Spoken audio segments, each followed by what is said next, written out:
నమస్కారం Whitefield news కి స్వాగతం. ముందుగా ముఖ్యాంశాలు. రాష్ట్ర ప్రభుత్వం చేపట్టిన నక్ష రీసర్వే కార్యక్రమం పారదర్శకంగా నిర్వహించాలి. అధికారులకు సూచించిన తిరుపతి నగరపాలక సంస్థ కమిషనర్ మౌర్య. అక్టోబర్ 22వ తేదీ నుంచి కేంద్ర ప్రభుత్వం చేపట్టనున్న జీఎస్టీ సంస్కరణ నేపథ్యంలో తిరుమల కొండపై జీఎస్టీ పన్నులను ఎత్తివేయాలి. కేంద్ర ప్రభుత్వానికి టీటీడీ ఉద్యోగ కార్మిక సంఘాల గౌరవ అధ్యక్షుడు కందరపు మురళి విజ్ఞప్తి. విద్యారంగం సమస్యలపై చలో విజయవాడ. పెండింగ్ లో ఉన్న ఫీజు బకాయిలు మరియు హాస్టల్ సమస్యలపై సెప్టెంబర్ 6న చలో విజయవాడ.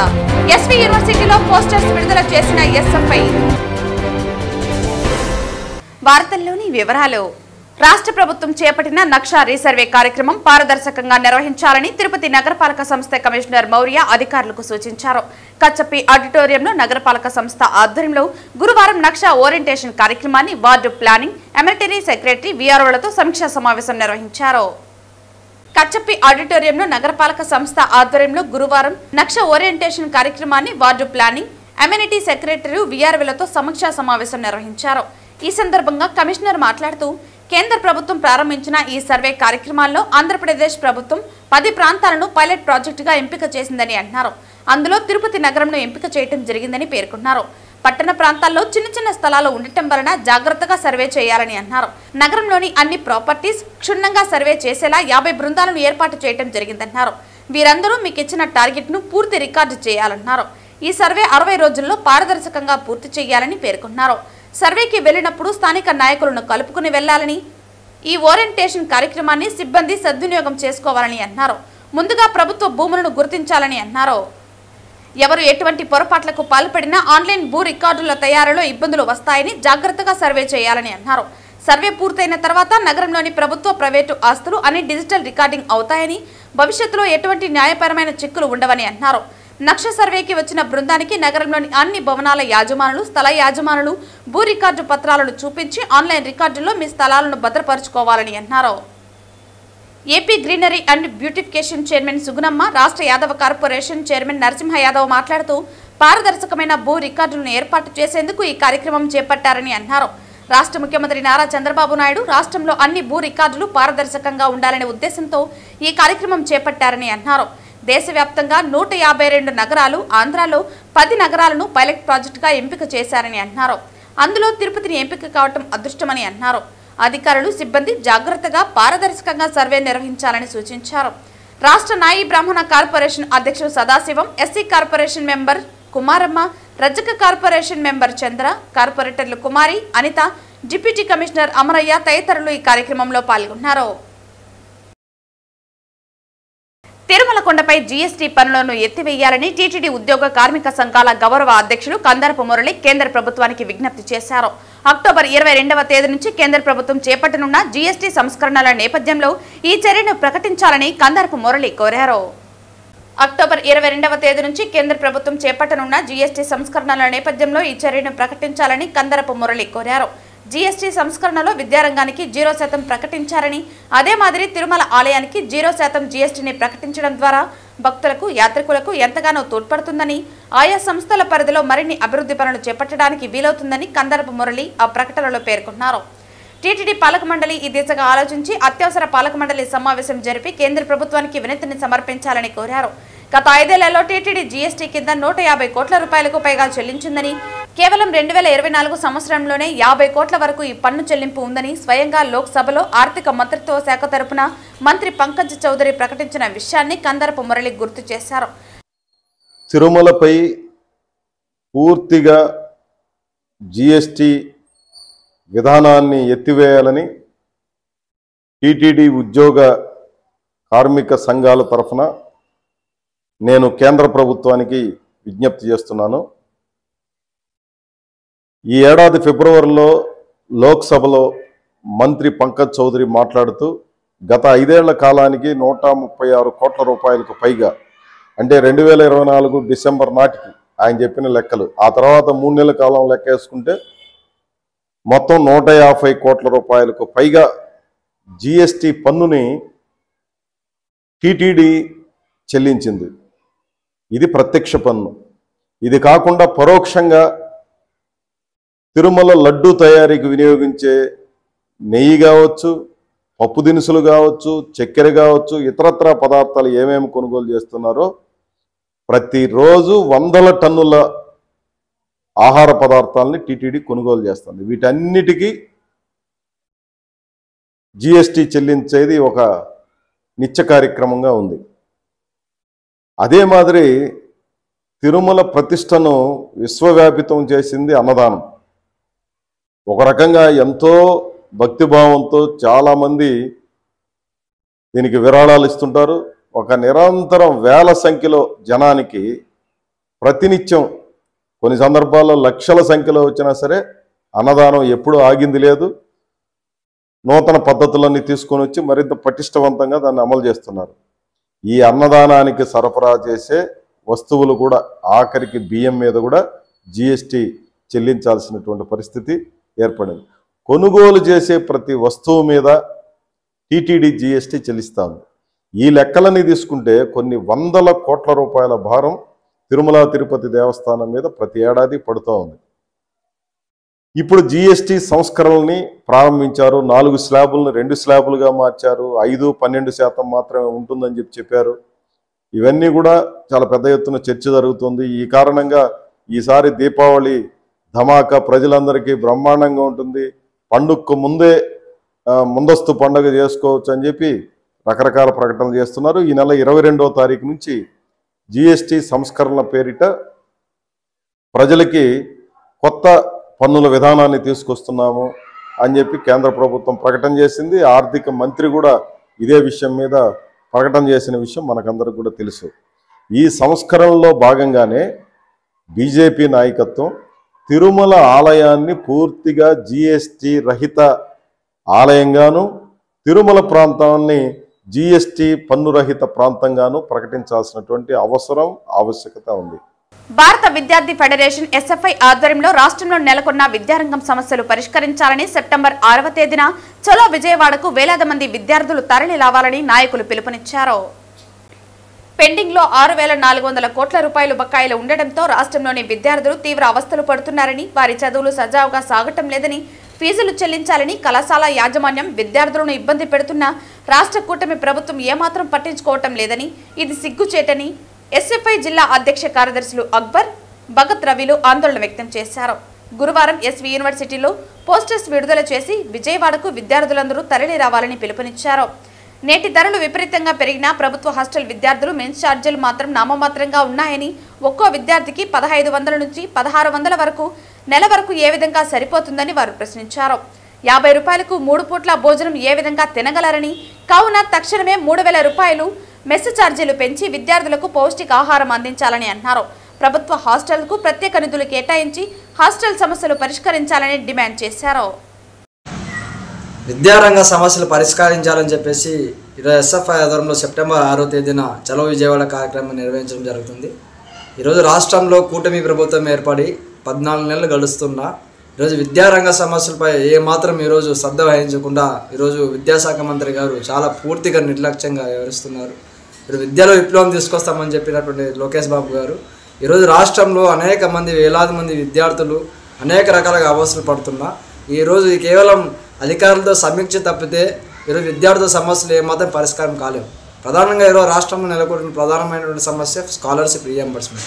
స్కాలర్షిప్ రీఎంబర్స్మెంట్ 6,400 కోట్ల రూపాయలు పెండింగ్లో పెట్టి ఈరోజు డైరెక్ట్గా విద్యార్థులు సజావుగా చదువుకోండి, గత ప్రభుత్వం స్కాలర్షిప్ రీఎంబర్స్మెంట్ అనేక రకాల విద్యార్థులను ఇబ్బంది పెట్టింది ఇవ్వకుండా, కానీ మా ప్రభుత్వం ఏర్పడిన వెంటనే ఎటువంటి సమస్యలు తలెత్తనీయకుండా ఖచ్చితంగా మేము కళాశాలకే ఫీజులు చెల్లిస్తాము, విద్యార్థులు ప్రశాంతంగా చదువుకొని మీ చదువులు పూర్తి చేసుకొని గొప్ప భవిష్యత్తును నిర్మించుకోండి అని చెప్పినటువంటి లోకేష్ బాబు గారు ఈరోజు 14 నెలలు గడుస్తుంది.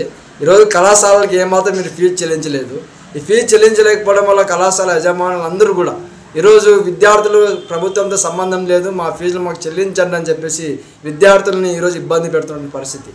అనేక మంది విద్యార్థులు ఆ ఫీజులు చెల్లించలేక పరీక్షలకు దూరం అయ్యేటువంటి పరిస్థితి ఏర్పడింది. అదే కాకుండా ఈరోజు విద్యను పూర్తి చేసుకొని ఉద్యోగ అవకాశాల కోసం పోయేటువంటి విద్యార్థులు కూడా ఈరోజు ఆ సర్టిఫికేట్లు ఇవ్వలేక ఫీజులు చెల్లించలేక అనేక మంది అవస్థలు పడుతున్నారు.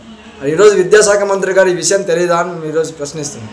ఇదే కాదు, ఈరోజు రాష్ట్రంలో హాస్టల్ విద్యార్థులు ఈరోజు ఎన్ని ప్రభుత్వాలు మారినా కూడా ఈరోజు విద్యార్థుల హాస్టల్ సమస్యలు అలానే నెలకొని ఉన్నాయి. ప్రధానంగా హైకోర్టే ఈరోజు జోక్యం చేసుకొని ఈరోజు స్వతంత్రంగా హైకోర్టే ఈరోజు విద్యార్థులు హాస్టల్ సమస్యలు అనేకం నెలకొని ఉన్నాయి, మీరు ఇంతకీ దాని మీద ఏం చేస్తున్నారు, మీ పిల్లలు అయితే ఇక్కడ చదివినిస్తారా అనేటువంటి ఆశ్చర్యాన్ని ఈరోజు హైకోర్టు కూడా ఈరోజు రాష్ట్ర ప్రభుత్వానికి మొట్టికాయ వేసే విధంగా ఈరోజు మొన్న చెప్పింది. మళ్ళీ ఈరోజు హాస్టల్లో సమస్యలపైన మంత్రులు, కలెక్టర్లు, అనేక మంది అధికారులు సమీక్షిస్తున్నారు తప్పితే క్షేత్రస్థాయిలో ఈరోజు విద్యార్థులు నెలకొంటున్న సమస్యలు మాత్రం అలానే ఉన్నాయి. రాష్ట్ర కేబినెట్ సమావేశంలో సెట్టిపల్లి భూ సమస్య పరిష్కరించడం హర్షించదగ్గ విషయమని, సెట్టిపల్లి భూ సమస్య పరిష్కారం కావడానికి కృషి చేసిన తిరుపతి జిల్లా కలెక్టర్కు సిపిఎం పార్టీ తరపున అభినందనలు తెలియజేశారు. సిపిఎం పార్టీ నగర కమిటీ సమావేశం నేడు యశోదా నగర్లోని సిపిఎం కార్యాలయంలో నిర్వహించడం జరిగింది. అప్పటి నుంచి దశాబ్దాల కాలంగా బాధితులు ఎంఆర్ఓ, ఆర్జీఓ, కలెక్టర్, తుడా కార్యాలయాల వద్దకు కాళ్లు అరిగేలా ప్రదక్షిణలు చేశారని అన్నారు.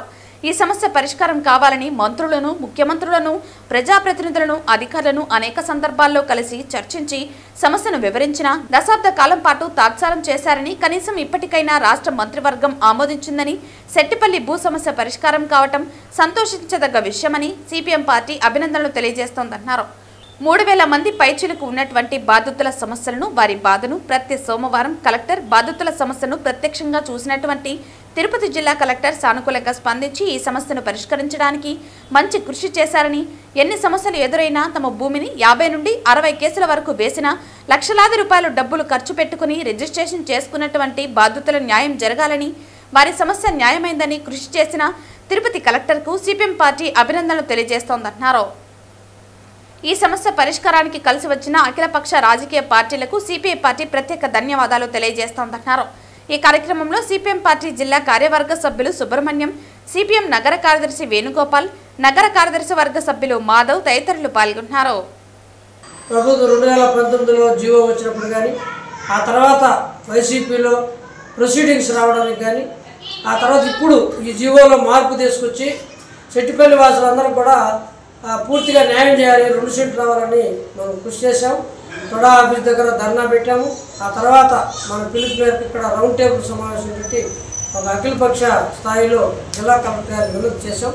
రాష్ట్ర ప్రభుత్వం ఏవైనా మన యొక్క ఆందోళనని పరిగణలోకి తీసుకొని దీని కారణంగా వాళ్ళు కూడా సముచితమైన నిర్ణయం చేశారు. దీనికి ముఖ్యంగా కలెక్టర్ గారు గత అనేక వచ్చిన ప్రశ్నల్ని, వాటి మీద వచ్చిన అనేకమైన క్వరీలన్నిటికీ కూడా సావధానంగా అధ్యయనం చేసి వాటన్నిటికీ సమాధానాలు పంపి అనుకూలంగా, సానుకూలంగా, ప్రజలకు సానుకూలంగా నిర్ణయం రావడానికి కృషి చేశారు. కాబట్టి జిల్లా కలెక్టర్ గారికి సిపిఎం పార్టీ తరఫున ప్రత్యేకమైన అభినందనలు తెలియజేస్తున్నాం. అదే రకంగానే మన పోరాటానికి కలిసి వచ్చిన బాధితులు ఎవరైతే ఉన్నారో వారందరూ కూడా మన శుభాకాంక్షలు తెలియజేస్తున్నాం.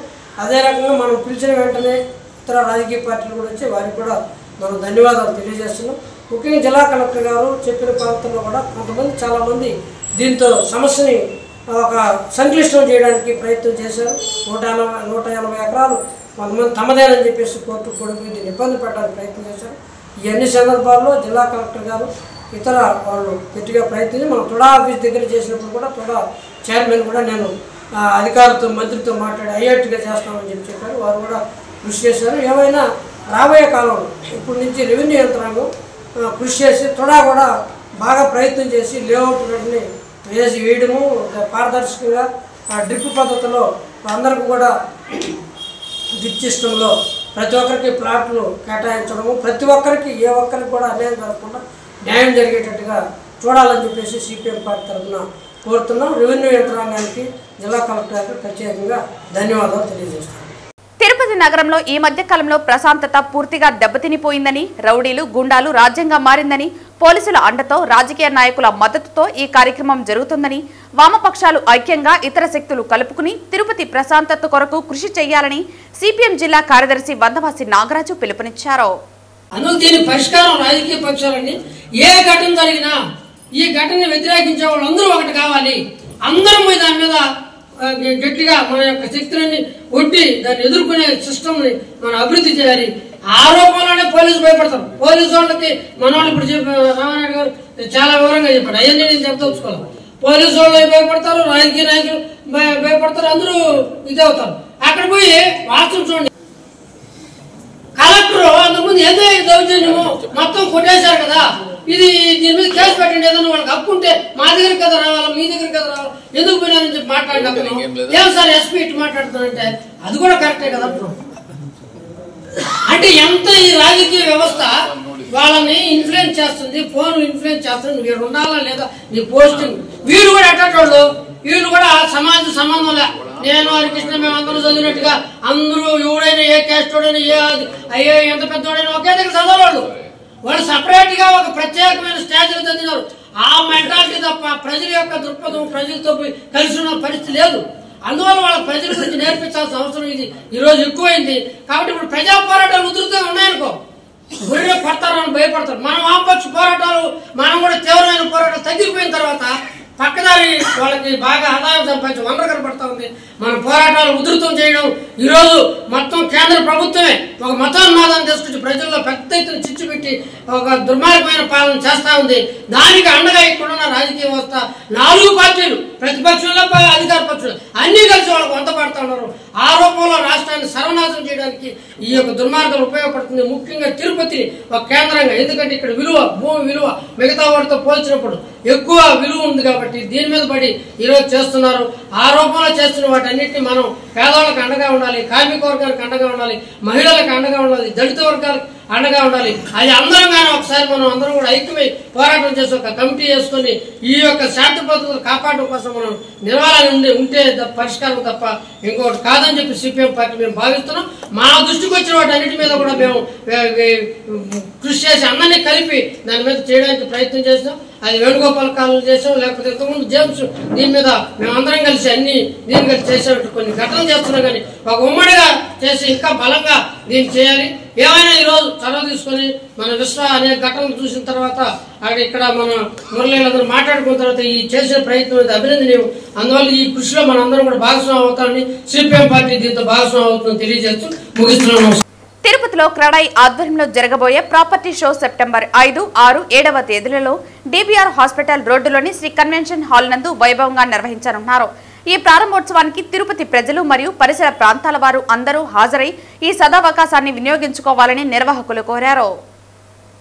ఈ సందర్భంగా వారు మాట్లాడుతూ హోమ్ లోన్స్ కు సంబంధించిన ప్రముఖ బ్యాంకులు Indian bank, SBI, Indian overseas బ్యాంకులు, ఆటోమొబైల్స్ మరియు ఇతర కంపెనీలు అనేక స్టాల్స్ లో పాల్గొననున్నాయని తెలిపారు. ప్రజలు ఇక్కడ తుడా అప్రూవల్ తో కూడిన అన్ని అనుమతులు కలిగిన క్లియర్ టైటిల్ ప్రాపర్టీస్ ను చూడవచ్చని, కొనుగోలు చేయవచ్చని, ఇల్లు లేదా ప్రాపర్టీ కొనుగోలు చేయదలిచిన ప్రతి ఒక్కరూ తప్పనిసరిగా ఈ అవకాశాన్ని వినియోగించుకోవాలని విజ్ఞప్తి చేశారు. ఈ కార్యక్రమం గురించి CREDAI chairman Gopinath, president Ramaprasad, vice president Rajesh Babu, secretary Narasimha Reddy, treasurer Harikrishna తదితరులు తిరుపతి ప్రజలకు పిలుపునిచ్చారు. సో ఈ 2025 ప్రాపర్టీ ఎక్స్పో క్రెడాయి కండక్ట్ చేస్తూ ఉంది. తిరుపతిలో నిర్మాణ రంగానికి క్రెడాయి చేస్తున్న సేవలు, ఈ ప్లాట్ఫామ్ ద్వారా ప్రజలకు అందిస్తున్న మెసేజ్ చాలా ఉపయోగం. అందరూ వచ్చి ఒకే ప్లాట్ఫామ్ పైన ఈ ఈవెంట్ని, ఈ ఎగ్జిబిషన్ని చూసి వాళ్ళకు కావాల్సిన ఏమైనా సమాచారం కానీ, క్వశ్చనీర్ కానీ, మా బిల్డర్స్ని కానీ, సప్లయర్స్ని కానీ ఎవరిని అడిగినా కూడా ఈ ప్లాట్ఫామ్ ద్వారా వాళ్ళకి ఒకే ప్లాట్ఫామ్ పైన అన్ని విధాల బ్యాంకర్స్ ఉంటారు, సప్లయర్స్ ఉంటారు, అందరూ ఉంటారు. వాళ్ళందరికీ కూడా ఇది ఎంతో ఉపయోగం. సో ఈ ఈవెంట్కి మ్యాక్సిమం తిరుపతి ప్రజలందరూ వచ్చి ఈవెంట్ చూస్తే వాళ్ళకి ఒక అవగాహన వస్తుంది. ఆ విధంగా ఈ ప్లాట్ఫామ్కి తిరుపతి క్రెడాయి ద్వారా మేము అందిస్తున్నాం. మేము చాలా హ్యాపీగా ఉన్నాం. గత 12 సంవత్సరాల నుంచి ఇది ప్రతి సంవత్సరం కూడా జరుగుతుంది. పోయిన సంవత్సరం ఒకసారి చేయలేకపోయాం. అలాగే నిన్న జిఎస్టీలో సిమెంట్కు మాత్రం జిఎస్టీ పైన 28% నుంచి 18% వరకు కేంద్ర ప్రభుత్వం తీసుకొచ్చింది. ఇది నిర్మాణదారులకు చాలా హ్యాపీగా ఉంది. అలాగే మిగతా విషయాలైన బ్యాంక్ ఇంట్రెస్ట్ రేట్లు కానీ, జిఎస్టీలు కానీ, సేమ్ టైం రిజిస్ట్రేషన్ ఫీజులు, ఇవి కూడా కొద్దిగా గవర్నమెంట్ తగ్గించగలిగితే ఈ ఎవరైతే సొంత ఇంటి కల నెరవేరడానికి చాలా ఉపయోగం ఉంటుంది. గవర్నమెంట్కి ఆ విజ్ఞప్తిని ఇస్తుంది. సేమ్ టైం క్రెడాయి ఆంధ్రప్రదేశ్లో దాదాపు 1200 మంది మెంబర్స్ ఉన్నారు. చాలా పెద్ద నిర్మాణ అసోసియేషన్ ఇది. తిరుపతిలో దాదాపు 60 మందితో మేము మెంబర్స్ ఉన్నాము. అందరూ కూడా రూల్ ప్రకారం, రేరా రూల్ ప్రకారం చేస్తాం.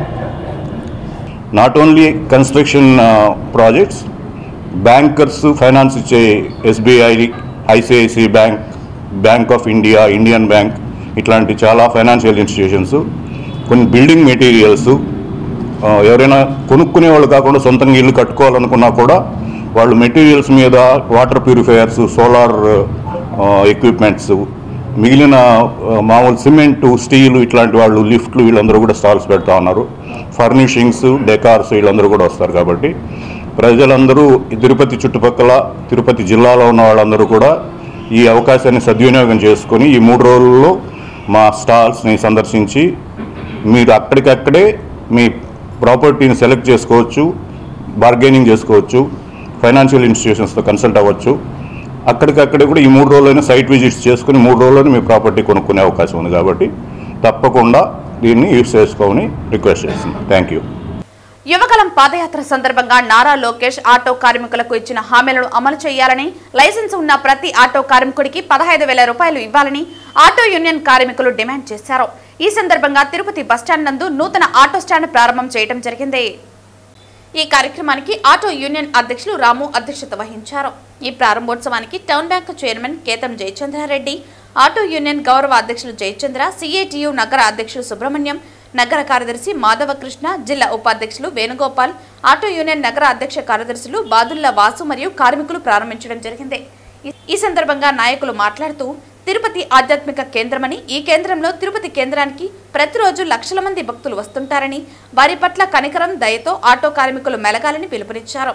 అదేవిధంగా రాష్ట్ర ప్రభుత్వం శ్రీశక్తి పథకానికి ఆటో యూనియన్ వ్యతిరేకం కాదని, ఆటో కార్మికులకు ఇచ్చిన హామీని నిలబెట్టుకోవాలని డిమాండ్ చేయడం జరిగింది. డిగ్రీలు, పీజీలు చేసి ఉద్యోగాలు దొరక్క జీవనోపాధి కోసం ఆటోలు ఎంచుకోవటం జరిగిందని, ప్రభుత్వాలు ప్రోత్సహించాల్సింది పోయి ఆటో కార్మికుల పట్ల పన్నులు వేసి నడ్డి విరుస్తున్నారని అన్నారు. కూటమి ప్రభుత్వం అధికారంలోకి వస్తే ఆటో కార్మికులకు అందరికీ 15,000 రూపాయలు నగదు చెల్లిస్తామని హామీ ఇచ్చారు. అదేవిధంగా ఎలక్ట్రికల్ ఆటోను లోన్ల రూపంలో ఇప్పిస్తామని హామీ ఇవ్వడం జరిగింది. లైసెన్స్ ఉన్న ప్రతి ఆటో కార్మికుడికి వాహనమిత్ర పథకం కింద 25,000 రూపాయలు ఇస్తామని హామీ ఇచ్చారు. ఈ హామీ ఏ ఒక్కటి కూడా అమలు కాలేదని, దీనిని అమలు కోసం రాబోయే కాలంలో పోరాటాలు కొనసాగించాలని పిలుపునిచ్చారు. ఈ కార్యక్రమంలో శంకర్, రమేష్, గణేష్, దినేష్, హరి, రాజా తదితరులు పాల్గొన్నారు. ప్రతి కార్మికుడికి కూడా 15,000 రూపాయలు హామీ ఇచ్చాడు. అదేవిధంగా లైసెన్సు, ఏదైనా ఇబ్బంది జరిగితే, పోలీసులకు సంబంధించిన ఏదైనా ఇబ్బంది జరిగితే అట్లాంటి కేసులు లేకుండా తీసేస్తారని చెప్పి హామీ ఇచ్చాడు. అదేవిధంగా దీంతో పాటు ఇంకా ఇతరకు సంబంధించినటువంటి అనేకమైనటువంటి హామీలు ఇచ్చారు. వాహన పథకం పేరుతో మన అందరికి కూడా ఎలక్ట్రికల్ బండ్లు, దానికి 3 లక్షలు అయితే 3 లక్షల రూపాయల లోన్కి సంబంధించినటువంటిది ఇస్తారని చెప్పి హామీ ఇచ్చాడు. ఈ ఏమీ కూడా ఒక్కటి కూడా హామీని పరిష్కారం చేయలేదు. మనం పెద్ద ఎత్తున ఆందోళన చేస్తే ఆగస్టు 14వ తారీఖు ఇప్పటి వరకు రాష్ట్ర వ్యాప్తంగా ఒక పెద్ద ఎత్తున ఆందోళన జరుగుతూ ఉంది. ఆటో కార్మికులందరూ కూడా ఈ చంద్రబాబు నాయుడు గారు స్పందిస్తూ ఈ మధ్యకాలంలో ఒక మాట చెప్పారు. ఆటో కార్మికులకు వారికి ఇచ్చినటువంటి డిమాండ్లు ఏవైతే ఉన్నాయో వాటిని మేము త్వరలో పరిష్కారం చేస్తామని చెప్పి అన్నారు. ఎప్పుడు పరిష్కారం చేస్తాము? తక్షణమే ఆటో కార్మికులకు సంబంధించినటువంటిది ఈరోజు పరిష్కారం చేసేటువంటి అవసరం ఉంది. ఈరోజు RTO కానీ, లేకపోతే పోలీసులు కానీ, లేకపోతే ఇన్స్పెక్టర్కి సంబంధించినటువంటి, DSPకి సంబంధించినటువంటి వాళ్ళు విపరీతమైనటువంటి ఫైన్లు వేస్తూ ఉన్నాం. ఈ మధ్యకాలంలో మన రైల్వే స్టేషన్ ఎదురుగా ఉన్నప్పుడు రైల్వే స్టేషన్ ఎదురుగా అక్కడ ఆటో కార్మికులు గలాట జరిగితే ఆ గలాటను పెట్టుకొని ఎక్కువ నోట్లు 80,000 రూపాయలు ఫైన్ వేస్తున్నారు. ఇంకో రాజ్యం మొత్తం 70,000 వేస్తారు. ఇంకో రాజ్యం మొత్తం 70,000 ఫైన్ వేస్తారు. ఈ రకంగా ఫైన్ వేస్తాపోతే ఆటో కార్మికులు తమ జీవితాన్ని ఎలా కొనసాగిస్తారు, భార్య బిడ్డలు ఎలా పోషించుకోవడానికి ఉపయోగపడుతుంది. కాబట్టి ఫైన్లు ఉండమని చెప్పినని ప్రభుత్వం హామీ ఇచ్చింది. అది కొత్తగా ఈరోజు ఫైన్లు అయిపోతూ ఉన్నారు. ఇది చాలా దుర్మార్గమైనటువంటి విషయం. కాబట్టి ఈ విషయాలపైన రేపు మన వేమన విజ్ఞాన కేంద్రం CITU ఆఫీసులో ఒక రౌండ్ టేబుల్ సమావేశం నిర్వహించడం అనేది జరుగుతుంది. ఆటో కార్మికులందరూ కూడా న్యాయం చేయాలని చెప్పిన ఒక ప్రధానమైనటువంటి ఉద్దేశంతో అన్ని సంఘాలు, అప్పుడు AITC, IFTU, ఇతర కార్మిక సంఘాలు అన్ని కలుపుకొని రేపు ఒక పెద్ద రౌండ్ టేబుల్ సమావేశం నిర్వహిస్తారు.